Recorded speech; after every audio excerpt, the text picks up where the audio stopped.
د ټول ملک پرنګ د ملکن درګۍ سیمه کې هم د عید میلاد النبی لړ یا به دستوره شوې ده چې پکې د پښتونخوا د مختلف برخو نه نامتو عالمانو او نعتخوانانو ګډون کړی دی. تفصیل لپاره د عمران زریاب دا رپورټ.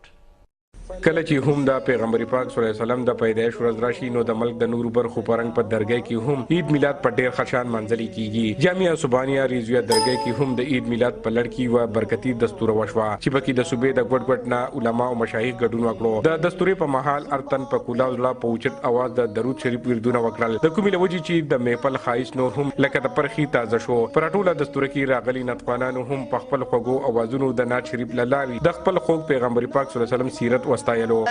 नबी का झंडा लेकर निकलो दुनिया पर छा जाओ.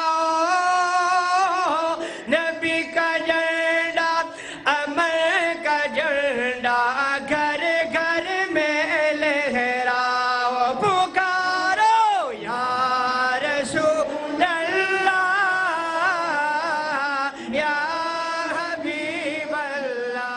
हजरत रसूलुल्लाह में मुरसलानों की बेहतर दे बेमिसल पैगंबर दे बेमिसल पैगंबर दे.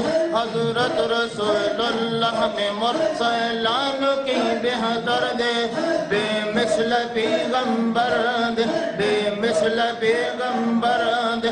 ज़मां दसी महबूब दे के हम नूर दे हम बशर दे बेमिसल पैगंबर दे. عید میلاد النبی دستوري ته پیر افمانکی شریف، پیر شمس الامین، مفتی فضلی جمیل، پیر رحمت کریم او یو شمېر عالمانو د پیغمبر پاک صلی الله علیه وسلم په سیرت مفصل خبري وکړې او وی ویل چې د مسلمانانو پر جوړیږي چې د خپل ستر لار خو پیغمبر پاک صلی الله علیه وسلم په سیرت ځان پوه کړي او عمل پی وکړي. کچري مسلمانانو د نبی پاک صلی الله علیه وسلم په تعلیماتو عمل وکړو نو چرته به هم کفري قوتونه خپل ناپاکو ارادو کې بریت الله سره نکړي. عمران دریاب، خیبر نیوز، درګۍ مالکن. هم دا و تر دې دمه خبرونه د دې او نورو خبرونو اپډیټس لپاره تاسو وزټ کولی شئ زموږ ویب پاڼه خیبر نیوز.tv. د الله په امان.